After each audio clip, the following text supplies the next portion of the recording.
Hi friends, welcome to our channel.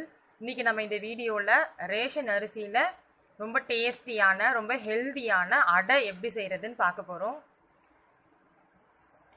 நம்ம வீடியோக்கு போகிறதுக்கு முன்னாடி நம்ம சேனலை சப்ஸ்கிரைப் பண்ணாதவங்க சப்ஸ்கிரைப் பண்ணுங்கள். பக்கத்தில் வர பெல் ஐக்கானை கிளிக் பண்ணுங்கள். பக்கத்தில் ஆல்னு ஒரு ஆப்ஷன் வரும், அதையும் மறக்காமல் கிளிக் பண்ணிவிடுங்க.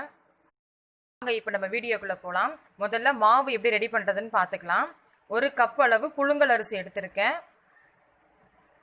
இதில் ஒரு கப்புன்றது 200 கிராம் அளவு. இன்னொரு 200 கிராம் அளவு வந்து பச்சரிசி எடுத்திருக்கேன். பாதி பாதி சேர்த்துக்கணும். நல்லா தண்ணி ஊற்றி ஒரு 4 தடவை வாஷ் பண்ணிடலாம். அது ரேஷன் அரிசின்றனால நல்லா வாஷ் பண்ணிக்கலாம். ஒரு பாத்திரம் எடுத்துக்கலாம். அதில் வந்து 50 கிராம் அளவு துவரம் பருப்பு சேர்த்துக்கிறேன். நம்ம வந்து ஏற்கனவே 400 கிராம் அளவு அரிசி எடுத்து வச்சுருக்கோம். இப்போ நம்ம 200 கிராம் அளவு எல்லா பருப்பும் சேர்க்க போகிறோம். ஸோ நான் 4 பருப்பு சேர்க்க போகிறேன். அதனால் எல்லாத்துலேயும் 50 கிராம் எடுத்துக்கிறேன். இப்போ 50 கிராம் கடலைப்பருப்பு சேர்த்துக்கிறோம். இன்னொரு 50 கிராம் சிறுபருப்பு சேர்த்துக்கிறோம். இன்னொரு 50 கிராம் உளுத்தம்பருப்பு சேர்த்துக்க போகிறோம். 4 பருப்பு சேர்த்துட்டோம். 50 கிராமில் ஒரு 1/4 கப்பு 1/4 கப்பு எடுத்துக்கிட்டிங்கன்னா 50 கிராம் கரெக்டாக இருக்கும். தண்ணி ஊற்றி நல்லா 2 தடவை வாஷ் பண்ணி எடுத்துக்கலாம். இதை வந்து 3லேருந்து 4 மணி நேரம் அந்த அரிசியை நல்லா ஊற விடலாம். பருப்பையும் நல்லா க்ளீன் பண்ணி எடுத்து வச்சுருக்கேன். நல்லா ரெண்டுத்தையும் அரிசியும் பருப்பையும் ஒரு 3 மணி நேரத்துலேருந்து 4 மணி நல்லா ஊற விடலாம். பாருங்கள், அரிசி நல்லா ஊறிடுச்சு. இந்த அளவுக்கு ஊறணும். ரேஷன் அரிசிங்கிறனால தான் நம்ம 3லேருந்து 4 மணி நேரம் ஊற வைக்கிறோம். நான் ஒரு 3.5 மணி நேரம் ஊற வச்சு எடுத்து வச்சுருக்கேன். இங்கே பாருங்கள், பருப்பு உளுந்து நல்லா ஊறிருக்கு.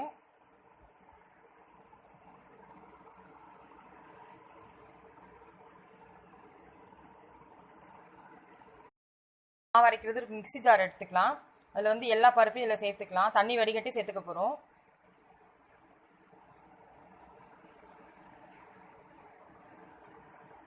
சேர்த்தாச்சு. இப்போ இது கூட 2 பச்சை மிளகாய் நான் சேர்த்துக்க போகிறேன்.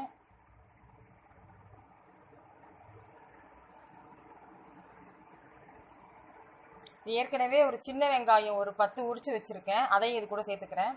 இந்த பச்சை மிளகாவும் வெங்காயமும் சேர்த்து அரைக்கிறது வந்து ஒரு டிஃப்ரெண்ட்டான ஃப்ளேவர் கொடுக்கும், நல்லாயிருக்கும். பாருங்கள், இந்த மாதிரி மாவாக அரைச்சி வச்சுக்கணும். இப்போ ஒரு பாத்திரத்தில் மாற்றி வச்சுக்கலாம்.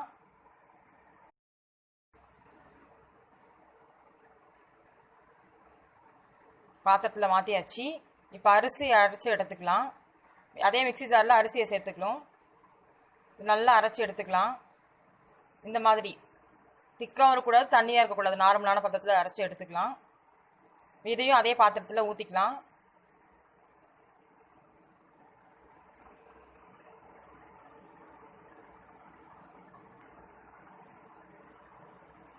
ரெண்டுத்தையும் நல்லா மிக்ஸ் பண்ணி விட்டுடலாம்.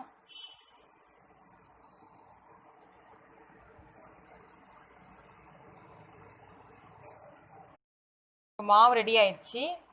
பாருங்கள், இந்த மாதிரி இருக்கணும். இப்போ இது கூட வந்து 2 பச்சை மிளகா 10 சின்ன வெங்காயம் கட் பண்ணி எடுத்து வச்சுருக்கேன். அதை இது கூட சேர்த்துக்க போகிறேன்.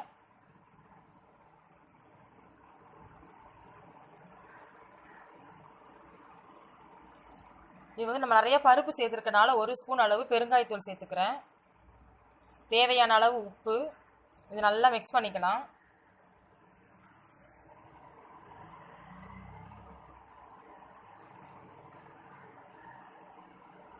அவ்வளோதான், மாவு சூப்பராக ரெடி ஆயிடுச்சு. இப்போ ஒரு தோசைக்கல் சூடாயிடுச்சு. இப்போ நான் அந்த மாவு ஊற்றிக்கிறேன். அடையா கொஞ்சம் திக்காகவே ஊற்றிக்கலாம். எண்ணெய் ஊற்றிக்கிறேன். அவ்வளோதான், வெந்தோடனே திருப்பி போட வேண்டியதான். கீழ்ப்பக்கம் வெந்துருச்சு, திருப்பி போட்டுக்கலாம்.